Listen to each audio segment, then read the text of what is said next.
to help someone else reach a place where they desire to go, not just because they desire to go there, but because you desire to go there too. Because what? Leadership is about shared purpose.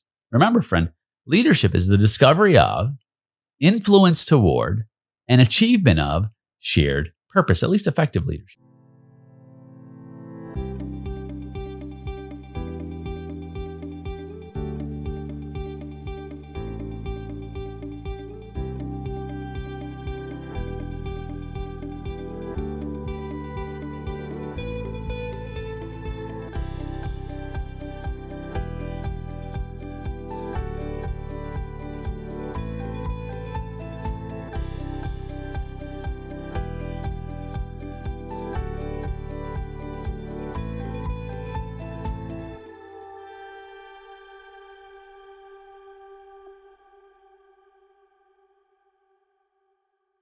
Hello, my friend, and welcome to this Friday episode of A Call to Leadership. I'm Dr. Nate Sala, your host.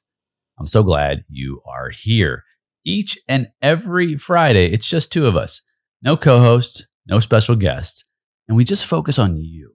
Focus on one aspect of leadership that we can add to your leadership tool belt, that we can add to your repertoire of leadership, so that as you learn to be a more effective leader, you'll have more opportunities and more resources to lead effectively. And there's no one leadership approach or one leadership behavior that fits all situations. So it's so important to learn and utilize different aspects of leadership and ingrain them in your day-to-day behavior. The more we practice, the more it becomes part of our persona. And so how do we grow? How do we accept? How do we emulate? It's through repetition. So I encourage you strongly, as you learn, whether it's on this show or you're listening to another podcast or you're reading a book or you're in a course or you just learn something on the street, repeat, repeat, repeat. The more you repeat, the more it becomes part of your brain formation. It widens those neural pathways the more you practice it. And then you're able to continually utilize it. That's how I remember most of what I remember. These concepts that I discuss with you, most of them I've practiced and repeated and repeated and repeated in my mind so that I have recall. And later, when I need them, I can use them to help me to help others. Because the high call of leadership, the highest call, is to aim for greatness in serving one another. So as we forge a new path to a better future as leaders, a worthy cause, if you will, we do that through all of the principles that we're growing in together. So if you haven't listened to all of the solo episodes, don't worry. They are there and waiting for you. They're not going anywhere. Every third episode is a Friday episode. Every third episode, we can just hang out, the two of us. So if you ever get confused on the show and you think, oh my goodness, I don't know where to start, you can start with those. Every third episode, we have two other varieties because we have a Monday, a Wednesday, and a Friday. And every Monday we have what we call a Business Monday. We talk about business. I usually have one or two co-hosts. And then every Wednesday I have an expert. We talk about some aspect of leadership. Sometimes it's faith, sometimes it's family, sometimes it is an aspect of business and community. And we just hang out and learn and have meaningful content that's 100% free and 100% for you. So as we embark on this new journey, I wanted to share with you an aspect of leadership that I hadn't really talked much about. And it's an aspect of leadership that accompanies what we do and who we are as leaders, how we become worthy to be followed. And one aspect of worthiness, and that's so important, friend, it's so important to define what is it that makes me worthy to be followed. There are many, many aspects to worthiness, but one in particular I want to talk about today with you so that we can focus on this is the aspect of true desire to help your follower to reach the state where they are working in what I call their genius, their highest possible giftings. And this is essential to effective leadership. It's effective leadership that is compelling, that's attractive. When you truly are focused on the best possible outcomes for your greater mission within the context of utilizing the best possible scenarios for your followers, for those around you. And they don't have to necessarily be employees. They don't have to be family members. They can actually be people who are you are a subordinate to. They could be people who have greater power in different areas. You can lead in situations where you may not be the authority by title, by legitimate power, if you will, like we've talked about on the episodes on power, by your position. You may have leadership ability, you may have influence through other mechanisms, through the information that you carry, through your expertise, through your referent power, otherwise your affability, all these different bases of power that create influence. And the most attractive kind of influence is when you are not only speaking it, but when you're living how you can help others join you based on what they can do best in that area of skill. I'll give you a few examples. I'll give you an example from real world life. I have one of my students in our leadership group is in the filmmaking industry. And I love having conversations with this student because he's always telling me about these amazing stories and situations he's running into. And I don't think any of it's by accident. I think that what this servant leader has been able to do is exhibit what we're going to talk about today. It's the exhibiting of, I truly believe that your expertise as we lay out this amazing story has greater utility and value if I can show you a way that we can utilize that more effectively than we ever thought possible. Because here's the thing about leadership. Leadership is guidance.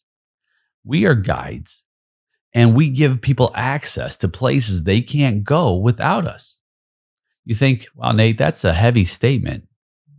But it's true, because there's only one you.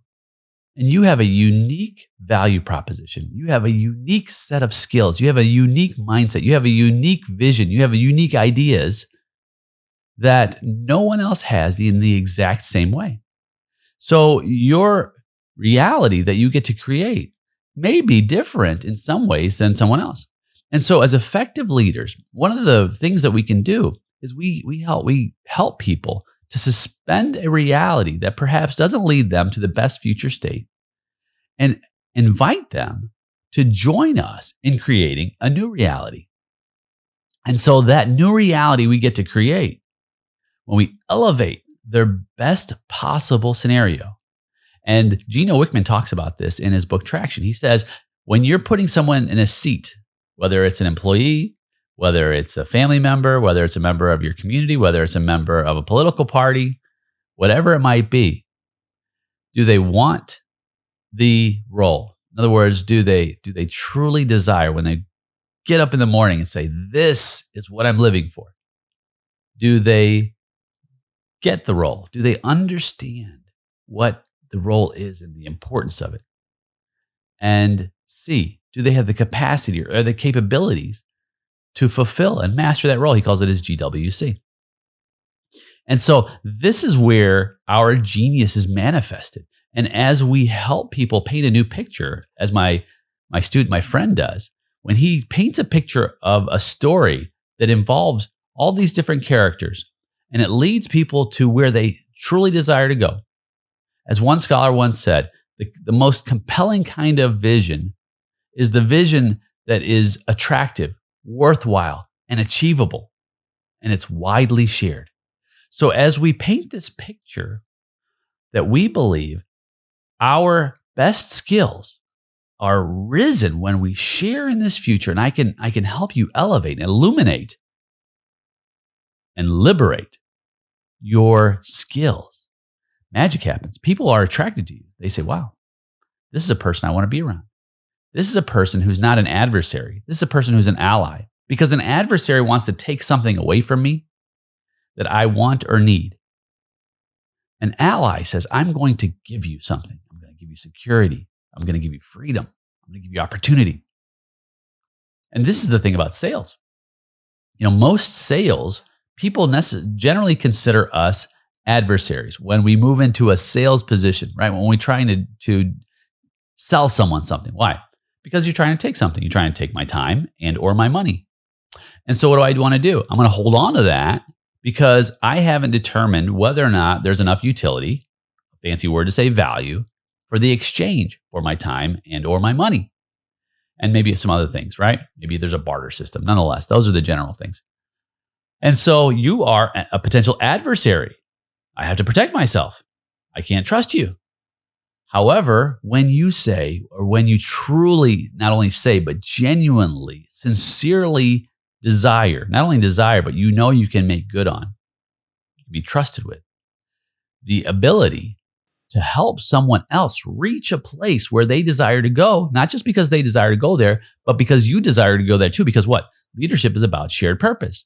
Remember, friend, leadership is the discovery of, influence toward, and achievement of shared purpose, at least effective leadership is.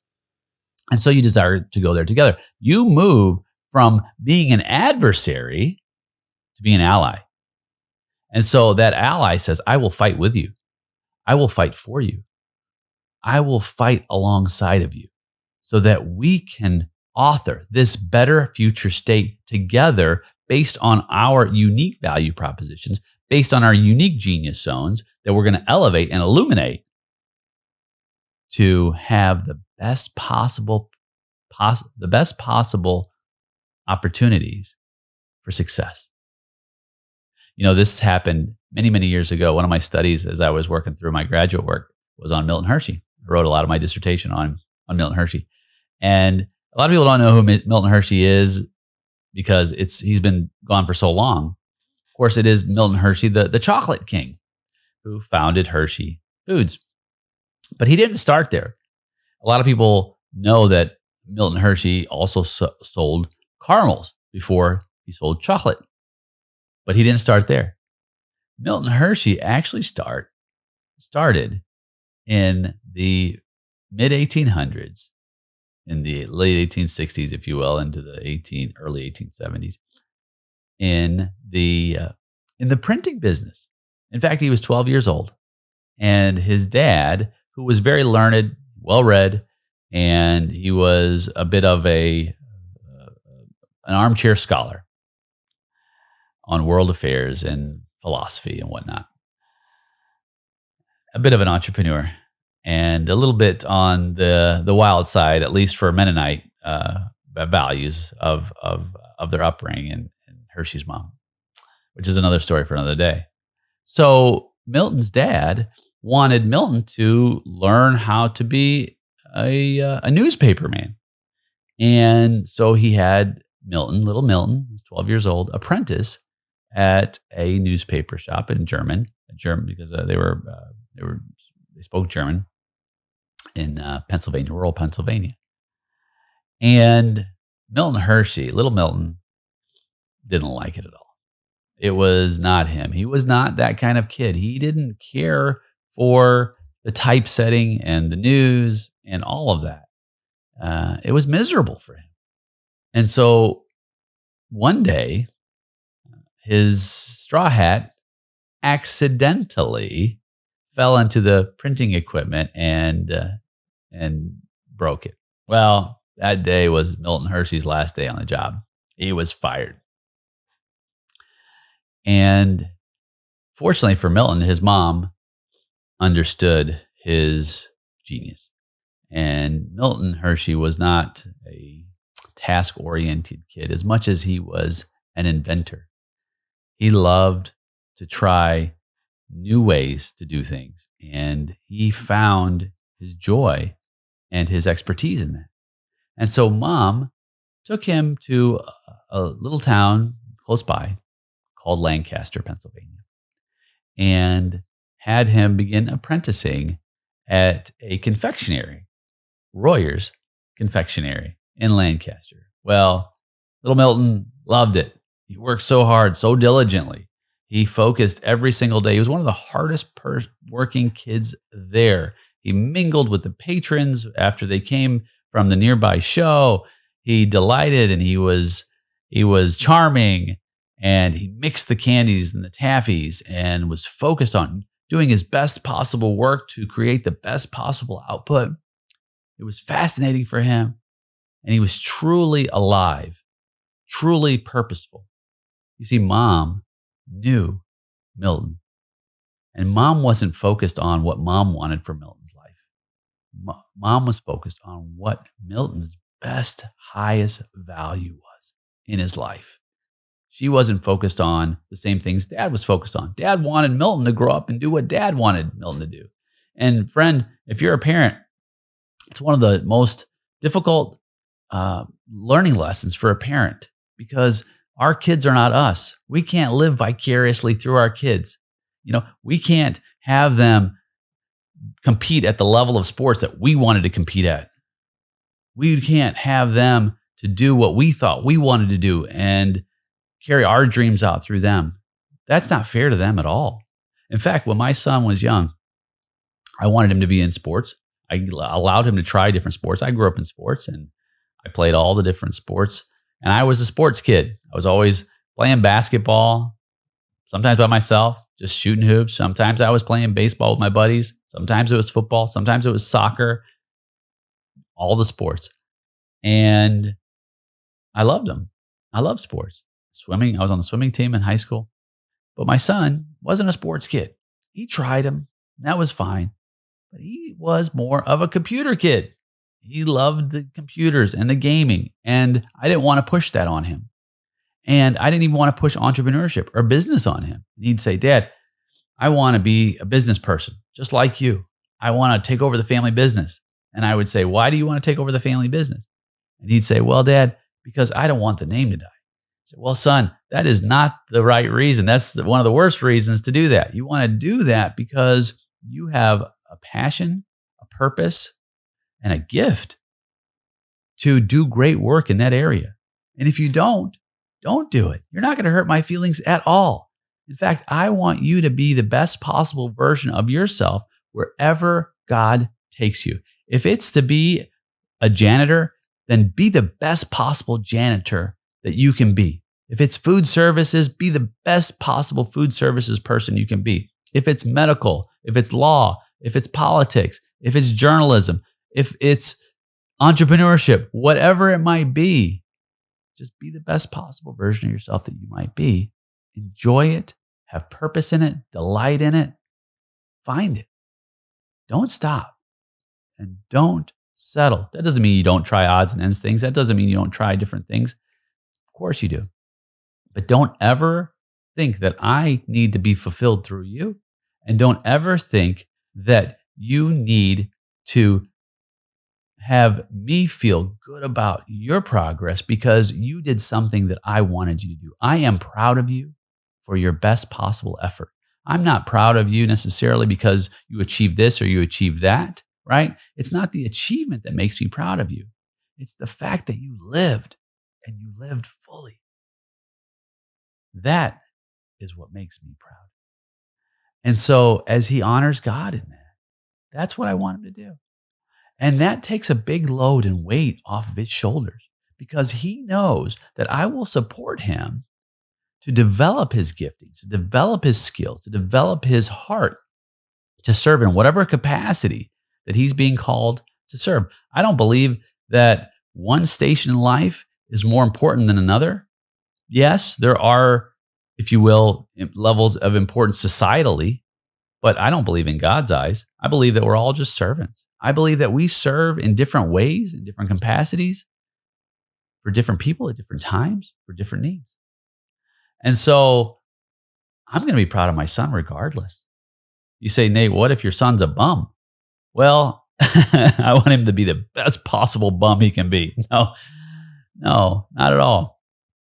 I'll have a conversation with him and I'll ask him if he's fulfilling the best possible version of himself. I'll ask him if when he goes on that great summit and it's the very end of his journey, how will he want to be remembered? And aim for that.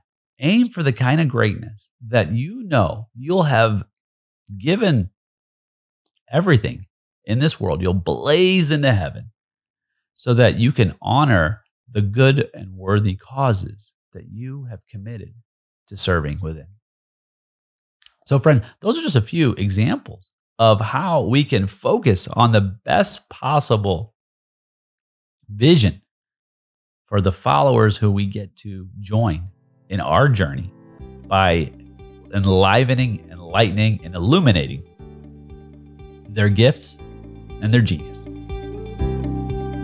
Well, my friend, we did it. I'm so honored you were able to join me on this episode of A Call to Leadership. Now, this might not be for everyone because you really have to be in a certain place in order to take the kind of steps to level up your leadership.